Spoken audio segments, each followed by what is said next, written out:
If you've ever watched or talked to anyone who has watched this movie, you will know why the DreamWorks movie, The Prince of Egypt, is considered a masterpiece. Its music, its visuals, everything about it is just beautiful. And it's really one of the peaks of animation. And I want to talk about my favorite element today. That being the relationship between the brothers, Moses and Ramses. This movie is filled with a lot of interesting characters, from the pharaoh himself to Moses' biological family and Ramses' son. There's a lot you could talk about for all these characters, especially in their relationship to Moses. And even though the main conflict of the movie has to do with Moses trying to free the Jewish people from Egypt in their slavery, the overarching character conflict has to do with Moses going against Ramses and what Ramses represents, in him being what Moses used to be, that being Egyptian royalty and the oppressor.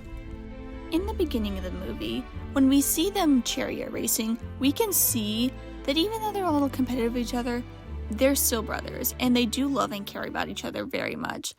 And obviously this is pretty typical for a lot of sibling relationships, but it just builds up how they are siblings, even though Moses is adopted and doesn't know it yet, that this relationship is real and that they do truly care about each other, which makes what happens later even more heartbreaking. And then when he finds out he is adopted, he runs away, and he doesn't talk to Ramses aggressively. He doesn't say that he's not his brother anymore. He tells Ramses that the pharaoh is the person he once called father, but he doesn't separate himself from Ramses. And when he goes in the desert, he doesn't take the ring that Ramses gave him off. But it is notable that he keeps this on and takes off every other piece of jewelry, because it shows that he's still connected to Ramses, not ready to let him go yet. And when he goes back to Egypt, when Ramses says he won't free the slaves, Moses gives the ring back. This is like a mutual understanding between them.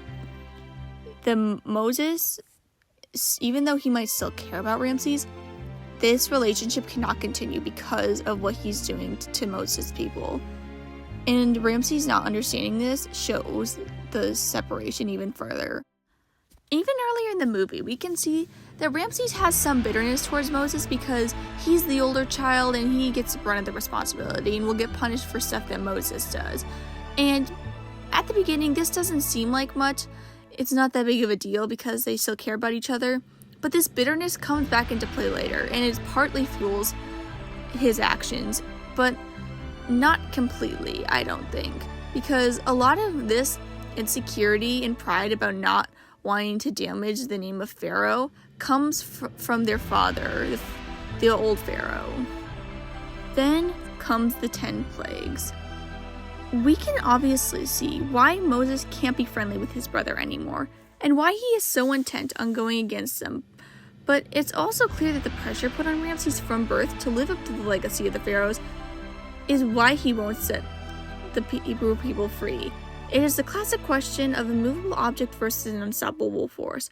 Only in this scenario, that object has deep-rooted pride and security in how he is and will be perceived, and the force has the power of God to back it up.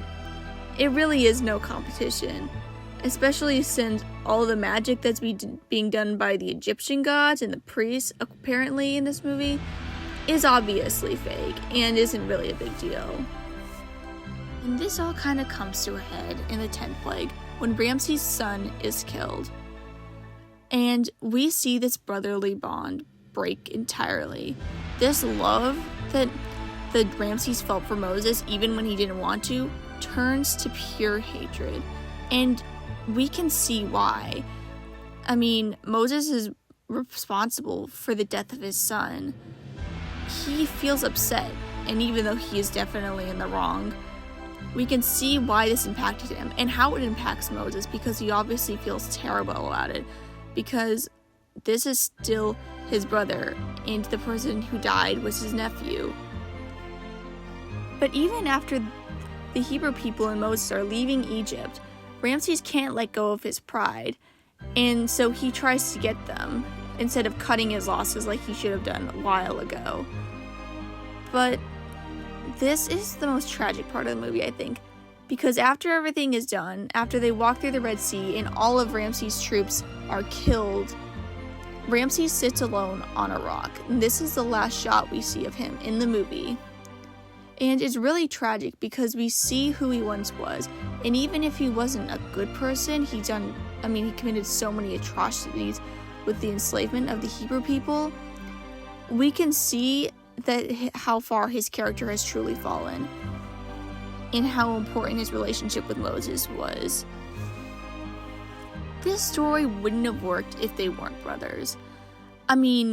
Obviously, it's a biblical story, so you can't really control it unless you want to change it and make a bunch of people mad.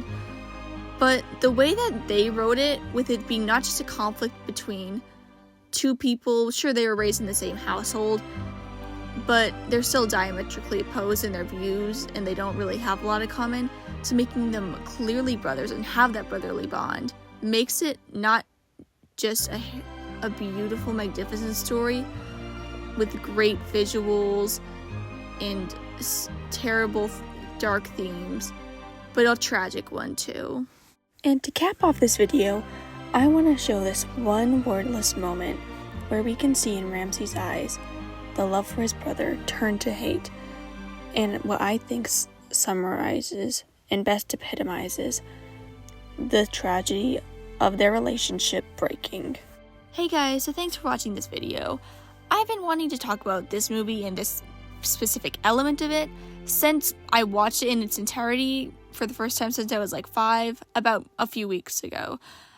It's amazing, and I probably will be rewatching it again. It's so good.